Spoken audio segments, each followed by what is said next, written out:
Indo British advanced pain clinic నొప్పి మాయం surgery దూరం ఫర్ అపాయింట్మెంట్స్ 9155515563. మీర్పేట్లో జరిగినటువంటి ఒక ఇన్సిడెంట్ అది ఏంటి అని అంటే గురుమూర్తి అనే అతను తన భార్యని ముక్కలుగా నరికి చంపడమే కాదు కుక్కర్లో వేసి వండిండని దాన్ని తీసుకుపోయి చెరువులో వేసిండని అసలు ఆనవాళ్ళు లేకుండా చేసిండు అని ఇట్లా రకరకాల వార్తలు నిన్న రాత్రి నుంచి చక్కర్లు కొడుతూనే ఉన్నాయి. అండ్ ఒక్కసారి ఒక మనిషిని గింత ఘోరంగా చంపొచ్చా, ఇట్లా కట్టి వేసి మొత్తంగా ముక్కలుగా చేసి కుక్కర్లో వండి ఆనవాళ్ళు లేకుండా చేయొచ్చా, అసలు బేసికల్ క్వశ్చన్స్ అనమాట ఇవన్నీ కూడా. మొత్తం రిపోర్ట్లు ఎంత భయంకరంగా వస్తున్నాయి అంటే ఆ ఇంటి దగ్గరికి వెళ్ళి గ్రౌండ్ రిపోర్ట్లు చూసినా సరే భయం వేస్తున్న పరిస్థితి. అట్లనే ఆ బిల్డింగ్లో ఎవరైతే ఉన్నారో అది అపార్ట్మెంట్, ఆ అపార్ట్మెంట్ మొత్తం కూడా ఖాళీ చేసిండ్రు. కంప్లీట్లీ ఇన్సిడెంట్ తెలిసిన తర్వాత అందరూ భయపడుతున్నారు. ఇది వార్తలు మనకు నిన్న రాత్రి నుంచి కూడా వస్తుంది. మరి ఎట్లొచ్చిందో ఈ వార్త, అసలు ఇందులో నిజమెంతుందో ఏందో, కానీ కామన్ పబ్లిక్ ఈ వీడియో చూసిన వాళ్ళు ఎవరైనా సరే ఒక నలుగురు కలిసినా సరే ఇదే మాట్లాడుకుంటున్నారు. అసలు కుక్కర్లనట అలా భార్యను నరికి చంపియట, తర్వాత వండట, తర్వాత ఆనవాళ్ళు లేకుండా చేసిండట, ఈ గురుమూర్తి ఎవరో, గంత కోపం ఏందో, ఇట్లాంటివే చాలా కామన్గా మాట్లాడుతున్నారు. జనరల్ పబ్లిక్ పర్సెప్షనే కాదు, మీడియాలో ఒకవేళ మీరు ఒక 10 వీడియోలు ఒకసారి ఈ వీడియోని క్లిక్ చేయండి, మీకు 10 నుంచి 15 వీడియోలు అవే వస్తున్నాయి. అదే నిన్నటి నుంచి అదే, ఈ కేసులో ఎట్లాంటి డెవలప్మెంట్ లేదు. కానీ ఇప్పుడు మనకు కనిపిస్తున్న ఈ మీర్పేట్ సిఐ ఎవరైతే ఉన్నారో కాసేపటి క్రితమే ఒక మీడియాకి ఆయన ఒక బయట ఇచ్చిండు. ఆయన ఏం చెప్తుండంటే ఈ కేసులో అసలు ఇవన్నీ కూడా ఫాల్స్ ప్రాపగండా బాగా జరుగుతుంది. యాక్చువల్లీ ఆమె మీద మిస్సింగ్ కేసు మాత్రమే, ఇగో ఈమెనే మాధవి, ఈమె మిస్సింగ్ కేసు మాత్రమే నమోదైంది. సరే వాళ్ళ భర్తకి భార్యకి జనరల్లీ ఉండే గొడవలు ఉన్నాయి, వాళ్ళకు కూడా ఉన్నాయి, గంతే. కానీ అసలు ఆమె మిస్సింగ్ కేసు నమోదైతే ఇవన్నీ వార్తలు ఎందుకు వస్తున్నాయని ఆయన కూడా కాసేపటి క్రితమే మాట్లాడడం జరిగింది. అసలు ఈ కేసులో ఏం జరుగుతుంది, నిజంగానే మరీ ఎక్కువ ప్రాపగండా, పిచ్చిగా స్ప్రెడ్డింగ్ ఆఫ్ దీస్ థింగ్స్ అసలు ఎంతవరకు కరెక్ట్ అనేది మనతో పాటు మాట్లాడడానికి యాక్చువల్లీ సార్ అడ్వకేట్, మీకు తెలుసు అంటే అందరూ చూసే ఉంటారు. కానీ ఈ ఇన్సిడెంట్ చూసిన తర్వాత నాకు అనిపించింది, సార్ జనరల్గా మాట్లాడుండ్రి, అసలు నిజంగానే ఇట్లాంటివి ఏదన్నా జరుగుతాయా? ఎందుకంటే యాజ్ ఏ అడ్వకేట్ కూడా చాలా కేసులు డీల్ చేస్తారు కాబట్టి సార్నే పట్టుకొచ్చిన, అందుకే సాయి కృష్ణ ఆజాద్ సార్.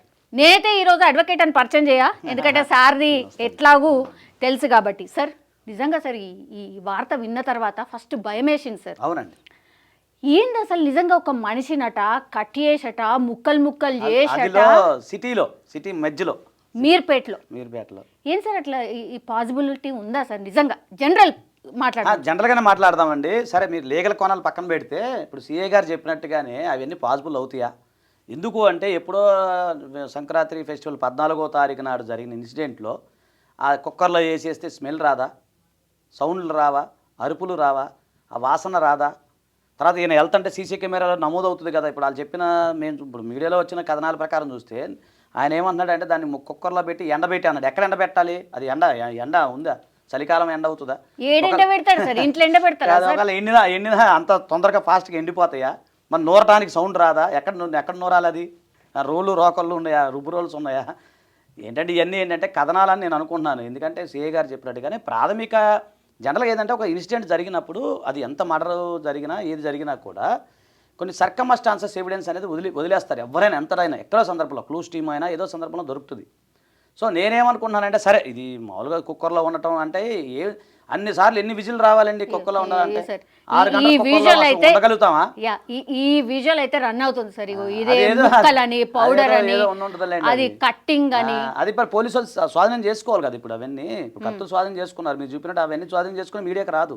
ఇప్పుడు అవి కనుక పోలీసులు స్వాధీనం చేసుకుంటే అది అక్కడ ఉండదు కదండి. ఇప్పుడు ఇవన్నీ కూడా వాళ్ళు మొత్తం క్లూస్ టీమ్ అంతా తీసుకుని వెళ్ళిపోతుంది. పోలీసుల కంటే ముందు వెళ్ళి మనం తీయడానికి లేదు కదా, అవకాశం లేదు కదా. ఇప్పుడు ఒకటి చెప్తానండి అమ్మా, ఇప్పుడు ఒక మాంసం ఉడకాలి అంటే 6 గంటలు కుక్కర్లో సరిపోతుందా? మీరు మామూలు వంట చేసే వాళ్ళు ఉంటారు కదా, మామూలు మనం వంట వండాలంటే ఒక మామూలు మటన్ వేసుకుందాం, 6 గంటలు ఉడకబెడతామా ఎవరన్నా? మీరు చెప్పాలి నాకు వంట సార్ మనిషి అని అంటే కనీసం ఎన్ని కిలోలు ఉంటాయి సార్? జనరల్లీ తనని చూసినాం 50-60 కేజీలు ఉంటారండి. ఉంటారా? ఏమను మరి అది కట్ చేసేట ఎండబెట్టి మళ్ళీ ఇల్లంతా ఎట్లుండాలి సార్? పోనీ అట్లన్నా చూద్దాం సార్. స్మెల్ కూడా వస్తుంది, అంత మామూలుగా వస్తుందండి.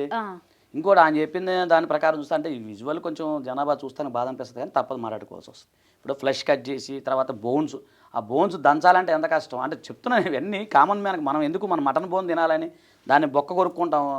అదే బలగం సినిమాలో బొక్క కొడతాడు కదా, కొట్టి దాన్ని నవిలి మళ్ళీ పొడి చేయాలంటే ఎంత టైం పడుతుంది? అదే కాదండి, ఇదన్నీ కాదు. అదేదో ఆయనకు సైకలాజికల్ ప్రాబ్లం ఉందేమో అనుకుంటున్నా. అతనికి గురుమూర్తి అన్న ఆయనకి కొద్దిగా ఏదో సైకిక్ ప్రాబ్లం ఉండుంటుంది. ఇప్పుడు కొంతమంది పొల్యూషన్కి వస్తుంటారు, నాన్న చంపేసా వీళ్ళని మేము చూసాం కల్లారా. సైకలాజికల్ ప్రాబ్లం ఉంటుంది కొంతమందికి. వాడు వచ్చి నేను చంపేసాను వస్తాడు, ఆడు చంపడు. అలా కూడా కొన్ని ఉంటాయి. మా దగ్గర కూడా ఫోన్లు చేస్తారు, సార్ నేను రాత్రి వచ్చేసాను మీ అపాయింట్మెంట్ కాడ వచ్చేసి నేను చంపేశాను సార్ పలానా అంటాడు. అరే బాబు ఎవరిని చంపే ఏంటంటే చెప్పడు, కళ్ళ ఊహించుకొని వస్తాడు అతను. అలా కూడా దొరుకుతుంది సైకిక్గా. కొంతమంది అపరిచితులు ఉంటారు మా దగ్గరకు వస్తుంటారు, తగులుతుంటారు మాకు కూడా. ఆయన చంపేసి ఈయన పొడిచి ఆయన పొడిచి అంటాడు. ఆడు ఎవరిని పడవడు. అదో సైకో టైప్ ఉంటారు వాళ్ళు, అదో మానసిక రోగం. సో నేను అనుకున్న ఇది కూడా మానసిక రోగం అనుకుంటాను. ఇప్పుడు ఇది ఉంది, ఈ మొద్దు మరి అది ఫ్లెషో లేకపోతే ఏంటో అది పక్కన పెడితే ఈ రెండు పోలీసులు స్వాధీనం చేసుకుంటారండి వెంటనే. ఎంతసేపు ఉంచారు, విజువల్కి కూడా ఎవరు మీకు ఛాన్స్. ఇంకోటి అక్కడ రానివ్వరు ఎవరిని, టేప్ చూడతారు కదా పోలీసు వాళ్ళు. మరి అవన్నీ లేవు కదా అక్కడ. గిన్నెలు చెంబులు గిన్నెలు చెంబులు తెప్పాల మీద కొంచెం బ్లడ్ స్టెయిన్ అయినా పడుతుంది, లేదంటే మీరు అన్నట్టు చేతి ముద్దలు పడతాయి, ఏవో పడతాయి, ఏదో ఒకటి ఇంటికిలో ఏవో ఒకటి ఉంటాయి కదండి. క్లీన్ చేశాడంటే ఏమో అది. అంటే ఇప్పుడు మనం అనుకునేది ఓకే, కానీ సీఏ గారు చెప్పిన దాన్ని బట్టి చూస్తే మిస్సింగ్ కేసు అని మనం భావించాలి. ఎందుకంటే పాసిబుల్ కాదండి అంత, అది కాదు. కుక్కర్లో 70-50 కేజీల మాంసాన్ని పోనీ ఎంత మహిళ అయినా ఆమె 50-60 అయితే పక్కా ఉంటారు. పోనీ 30 కేజీలు వేసుకున్నా కూడా ఎంత కష్టం ఉండాలంటే, మనం ఒక ఏటను ఉండాలంటే మేము ఫంక్షన్లప్పుడు మనం చూస్తుంటాం, ఒక ఏటను 10 కేజీలు 8 కేజీలు ఏటన అంటే ఇంత డబ్బా కావాలా సార్? నిజంగా అట్లా వండితే సార్ ఇంత భయంకరం ఆ స్మెల్ ఏంది, అసలు ఎన్విరాన్మెంట్ కూడా మనం ఊహించుకోలేము. ఇంకొకటి మీరు అన్నది కరెక్ట్ అండి, అక్కడ సీసీ కెమెరాలు ఉన్నాయి. అవును, ఇతను బయటికి వెళ్ళటం రావడం, బకెట్లతో పొడి తీసుకెళ్ళి వెళ్ళటం ఇవన్నీ కనపడతాయి కదండి. అవును, మరి అవన్నీ లేవు కదా. ఇప్పుడు అలా చూసుకున్నా కూడా ఇప్పుడు సీసీ కెమెరాని స్వాధీనం చేసుకున్నాము చూస్తున్నాము అని చెప్పారు. ఒకవేళ నిజంగానే చూసుంటే సార్ ఆ కొద్దిగా క్లూ అయినా ఇప్పుడు 24 గంటలు గడిచిపోతే ఆల్మోస్ట్ ఇట్లా కనిపించింది అని ఏదో ఒకటి చెప్తారు కదా. 1 వీక్ అయింది కంప్లైంట్, అది కూడా చెప్పలేదు సీఏ గారు. చాలా నార్మల్ గా మిస్సింగ్ కేసు అని చెప్తున్నారు. ఆ చెరువు చూపెడుతున్నారు, చెరువు దగ్గరికి వెళ్ళి పాడేసిర్రట, చెరువు దగ్గర ఆనవాళ్లే లేవని చెప్తున్నారు. ఇంకొకటి చెప్తానమ్మా, ఇప్పుడు అతను వెళ్ళేటప్పుడు ఇది బకెట్లో తీసుకెళ్ళేటప్పుడు ఏదో వెహికల్లో వెళ్ళాలి కదా, ఆయన కార్లోనో బండి మీదో వెళ్తాడు కదా, నడుచుకుంటే అది బకెట్ తీసుకుని ఎవడు బోడుగా వెళ్ళే సమయంలో అక్కడ మీరు స్ట్రీట్కు సంబంధించిన సీసీ కెమెరాలు కూడా ఉంటాయి కదా, అక్కడ విజువల్ కనబడతా ఉంటుంది కదా. ఇప్పుడు చెరువు దగ్గరికి వెళ్ళినప్పుడు ఈయన వెళ్ళినట్టుగా ఈయన గుర్తులు, కాలు గుర్తులు ఇవన్నీ ఉంటాయి కదా. సో ఇవన్నీ చాలా సర్కమ్స్టాన్సెస్ ఎవిడెన్స్ పోలీసు వారు గ్యాదర్ చేయలేదంటే అక్కడ ఏదో జరగలేదు అంటే, ఒకవేళ ఆమె చంపాడా లేదా ఇంకో రకంగా జరిగా అనేది మనకు తెలియదు. కాకపోతే ఇట్లా ఇంత ఘోరంగా మొద్దు పెట్టి మొక్కలు పెట్టి ఇది ఇప్పుడు ఈ మొక్కలు మనం చూపించకూడదు. వాస్తవంగా అయితే పోలీసులు ఇప్పటికీ స్వాధీనం చేసేసుకోవాలి కదా. నేను ఒరిజినల్ అయితే ఎప్పుడు 16వ తారీఖు కంప్లైంట్ ఇచ్చారు, 16 తారీఖు అంటే 23-24 వచ్చేసింది మనకి. సో ఇప్పుడు దాదాపు 1 వీక్ అటు ఇటు 1 వీక్ అవుతుంది. ఈ 1 వీక్లో పోలీసు వారు ఇన్వెస్టిగేషన్ చేయకుండా ఉంటారా? ఇన్ని రోజులు ఆ బొక్కలు అలాగే ఉంటాయా? ఇన్ని రోజులు స్మెల్ రాకుండా ఉంటాయా? 16 తారీఖు ఇస్తే పోలీసు వారు ఎమ్మటే టీం రంగంలో దిగుతుంది, ఇన్వెస్టిగేషన్ ఎమ్మటే ఇమీడియట్లీ చేస్తారు, మొత్తం ఎంక్వైరీ చేసేస్తారు. మన దాకా కూడా రాదు, ఇంత నీట్గా పెట్టేసి ఉండదు. పోలీసు వాళ్ళు ఇక్కడే కనుక ఇన్సిడెంట్ జరిగితే ఎవరిని రానికుండా టేప్ చూడతారు. మనకు తెలుసు కదా, ఎల్లో టేప్ ఒకటి ఉంటుంది పోలీసు నాట్ ఎంట్రీ అని చెప్పి, ఆ చుట్టూ చూడతారు. అడావుడి మామూలు ఉండదు కదండి, అడావుడు ఉంటుంది. అదే తప్ప ఇప్పుడు ఆ సార్ చెప్పినట్టుగానే అదే మనం భావించాలి తప్ప కుక్కర్లో ఉండేశారు ఏదో సినిమాలో చెప్పినట్టు అది కాదండి. అది సైకిక్ పేషెంట్ అయి ఉండొచ్చు. చూడండి ఈ వీడియో తర్వాత అందరు చెప్తారు, మనం ఖచ్చితంగా అది సైకిక్ పేషెంట్ అయి ఉంటాడు. ఆయన సైకలాజికల్గా ఏదో మానసిక డిప్రెషన్లో ఉంటాడు, ఏదో జరిగి ఉండదు తప్ప, ఆమె మిస్సింగ్ అవ్వటం ఇంకేదో జరిగి ఉండొచ్చు తప్ప. కానీ పోలీస్ స్టేషన్కి వెళ్ళి కంప్లైంట్ చేసినప్పుడు, ఈయన కంప్లైంట్ చేసినప్పుడు చాలా నార్మల్గా ఉన్నాడు. అట్లనే అతనే వాళ్ళ అంటే ఎవరైతే వాళ్ళ వైఫ్ ఉన్నారో వాళ్ళ అమ్మ నాన్నకి ఆయనే చెప్పారట ఇలా కనిపించట్లేదు అని. సో అదంతా గమనిస్తే కూడా సార్, ఒకవేళ నిజంగానే ఆమె ఎక్కడికైనా వెళ్ళిపోయిందా, లేదంటే నిజంగానే ఈయన మరి ఇంత క్రూరంగా కాకపోయినా చంపి ఉంటాడా, ఇట్లాంటివి అయితే అంటే కొంతవరకు అయితే అనుమానం వాళ్ళ అంటే అల్లుడు మీదనే ఉంది. అవును, మిస్సింగ్ కేసు అన్నప్పుడు పోలీసు వాళ్ళు ఇన్వెస్టిగేషన్ చేస్తారు. కాకపోతే నేను ఏమంటే ఇప్పుడు ప్రైమా ఫేస్ ఎవిడెన్స్ ఎట్లా ఉంటుంది అంటే, కంప్లైంట్ ఇచ్చిన తర్వాత పోలీసు వాళ్ళు వాళ్ళ ఇంటికి వస్తారు, ఫస్ట్ వస్తారు, అన్ని ఎక్కడ వెళ్ళింది ఏంటి అని జరుగుతుంది కదా. 1 వీక్ అవుతుంది. అవును. ఇప్పుడు ఈ వార్త వచ్చి నిన్ననే 1 వీక్ ముందు వాళ్ళు ఇన్వెస్టిగేషన్ చేసి ఉండొచ్చు కదా. 1 వీక్ ముందు వీళ్ళంతా ఇన్వెస్టిగేషన్ చేసి ఉండొచ్చు, పోలీసు వాళ్ళంతా అందుకనే వాళ్ళు కూల్గా ఉన్నారు. వాళ్ళు ఈ 1 వీక్ నుంచి ఈ మొద్దులు ఇవన్నీ ఉంచుకుంటారండి ఇంట్లో జనరల్గా. పోలీసు వారు అసలు ఊరుకుంటారా? అది కాదు. కానీ సంథింగ్ ఈజ్ దేర్ అంటే అది సమయం. ఇప్పుడు నాకు తెలిసి 2-3 రోజుల్లో బయట పెడతారు, లేకపోతే ఆమె ఎక్కడికి వెళ్తే బయటకు వస్తుంది. ఏదో ఒకవేళ ఇతనే చంపేశారనుకోండి, ఈ విధంగా అయితే జరిగి ఉండకపోవచ్చు. ఉండొచ్చా నేను అనుకోను. సో ఉండకపోవచ్చు అని అనుకున్నాను. ఎందుకంటే అది జరగదండి. అది ఎలా జరుగుతుంది? ఒకసారి కామన్ మ్యాన్గా ఆలోచన. 1 కేజీ మాంసం ఉడకబెట్టాలంటే ఎంత పెద్ద పని. దానికి మీరే చెప్పాలి. ఆడవాళ్ళు మటన్ తీసుకొచ్చి వండాలంటే ఒకసారి ముదురు మటన్ వండాలంటే 11 విజిల్ రావాలి. మాట చెప్తున్నానండి. 11 విజిల్ రావాలి, చుట్టూ స్మెల్ వాసన అన్నీ వస్తాయి కదా. ఒకసారి గమనించండి. పోనీ అడవిలో చేశారంటే ఓకే, మనం గమనించవచ్చు. కానీ అపార్ట్మెంటు సౌండ్లు ఎన్ని ఉడకబెట్టాలి, ఎన్ని చేయాలి, ఎంత గ్యాస్ కావాలి, గ్యాస్ ఉందా లేదా, ఫుల్ గ్యాస్ పెట్టుకొని రెడీగా పెట్టుకుంటాడు ఆయన. గ్యాస్ ఉడకాలిగా. సో ఇంకోటి ఎండబెట్టాడు. ఎక్కడ ఎండబెట్టాడు ఆయన? పోనీ ఎండబెట్టాడు ఒకటి నూరతే పొడి నూడారంట, కారం నూనెట్టు ఏడవుతుందండి అది పని. సో ఏదన్నా కానీ సైకలాజికల్ డెఫెక్ట్ అని నేను అనుకుంటున్నాను. మిస్సింగ్ కేసు జనరల్లీ నమోదైనప్పుడు సార్ ఎట్లా డీల్ చేస్తారు పోలీసు వాళ్ళు? అట్లనే ఇట్లా మర్డర్ సింపుల్గా డీల్ చేశారు ఆయన. సార్ చెప్తున్నారు కదా, ఇన్వెస్టిగేషన్ చేస్తున్నాం, దొరుకుతుంది, దొరికినప్పుడు క్లూస్ టీమ్ మేమే చెప్తాం అంటున్నారు కదా ఆయన.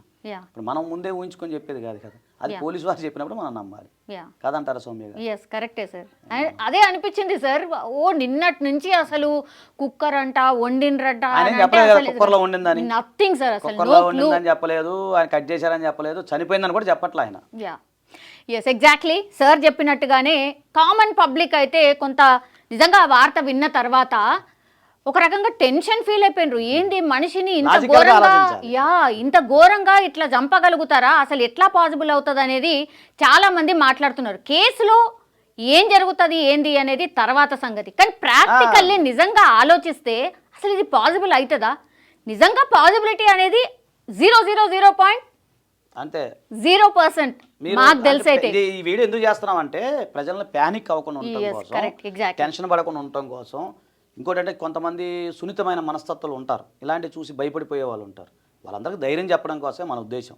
అంతే కదమ్మా. మనం ఏదో చట్టాన్ని ఇక్కడ కూర్చొని నేను నడిపించే వాళ్ళం కాదు, మనం నడిపించే వాళ్ళం కాదు, చట్టాన్ని చేతిలో తీసుకునే వాళ్ళం కాదు. కాకపోతే ఏంటంటే ప్యానిక్గా ఎవరన్నా ఉంటే దయచేసి ఈ వీడియోలు చెప్తాను, ఈ వీడియోలో మీకు చెప్పేది ఏంటంటే దయచేసి ప్యానిక్గా ఉండి మీరు భయపడి ఇలాంటి కొంతమంది టెన్షన్ పడిపోయే వాళ్ళు ఉంటారు, కొంతమంది గుండె వీక్ ఉండేవాళ్ళు అంటారు. అలాంటి వాళ్ళందరూ ధైర్యంగా ఉండండి. ఫస్ట్ అది ఏం జరగలేదు. మీరు కాబట్టి పోలీస్ ఎస్ఐ గారు చెప్పిందే మీరు దృష్టిలో పెట్టుకోండి తప్ప జనరల్గా ఎన్నో వస్తాయి, అవన్నీ మీరు పట్టించుకోవాల్సిన అవసరం లేదు. అది కూడా రేపు కోర్టు వారు ఏం కన్సిడర్ చేయరు. మనగా మన వార్త అంతే. ఇదిగో పులి అంటే అదిగో తోక అన్నది వార్త. సో దయచేసి దానికోసం ఈ వీడియో చేయడం జరిగింది. ఇప్పుడు ఈ సిఐ గారు ఎవరైతే కనిపిస్తున్నారో కాసేపటి క్రితమే ఇంకో మీడియాతో మాట్లాడుతూ ఆయన సింపుల్గా చెప్పాడు. ఆయన ఎక్కడ కూడా ఈ కేసు సెన్సేషన్ కేసు అని ఎక్కడ కూడా చెప్పలేదు. ఆయన ఏం చెప్పిండు, జస్ట్ మిస్సింగ్ కేసు మాత్రమే నమోదైంది, మేము ఆ దిశగానే పూర్తిగా మా ఇన్వెస్టిగేషన్ సాగుతోందని చాలా కూల్గా చెప్పిండు. సో దయచేసి పానిక్ కావాల్సిన అవసరం లేదు. ఈ కేసులో సెన్సేషన్ అసలు ఏమి ఉండకపోవచ్చు అనేది కూడా నిజంగా మనం అందరం కూడా ఎక్స్పెక్ట్ చేయాల్సిందే. తేదీ 18/1/2025 నాడు సుబ్బమ్మ, భర్త పేరు వెంకటరమణ అనే మహిళ ఫిర్యాదురాలు పోలీస్ స్టేషన్కి వచ్చి ఫిర్యాదు ఇవ్వడం జరిగింది. ఆమెకి 3 కుమార్తెలు సంతానము. పెద్ద కుమార్తె అయిన మాధవిని సుమారు 13 సంవత్సరాల క్రితము గురుమూర్తి అనే వ్యక్తికి ఇచ్చి మ్యారేజ్ చేయడం జరిగింది. వీళ్ళిద్దరిది కూడా ప్రకాశం డిస్టిక్. గురుమూర్తి అనే వ్యక్తి ఆర్మీలో పనిచేసి రిటైర్ అయ్యి ప్రస్తుతం కంచన్బాగులో సెక్యూరిటీ గార్డ్గా పనిచేస్తుండ్రు. గత 5 సంవత్సరాలుగా మన వెంకటేశ్వర కాలనీ జిల్లెలగూడలో ఉంటుండ్రు. ఉన్న తర్వాత ఫిర్యాదు ఇచ్చిన సుబ్బమ్మ దాంట్లో ఇచ్చిన కంప్లైంట్ ఏందనగా 16వ తారీఖు ఈ నెల జనవరి 16వ తారీఖు తన కుమార్తె మాధవికి, అల్లుడికి గురుమూర్తికి ఇద్దరికి చిన్నపాటి గొడవ జరిగిందని, ఆ గొడవ జరిగితే మధ్యాహ్నం 12 o'clock ఆ సమయంలో ఈ మాధవి ఇంటి నుంచి వెళ్ళిపోయిందని చెప్పి ఫిర్యాదు ఇవ్వగా ఆమె ఫిర్యాదు మేరకు కేసు నమోదు చేయడం జరిగింది. అటు కేసు నెంబరు 81/2025. అటు కేసు విచారణలో ఉంది, దర్యాప్తు చేస్తున్నాము.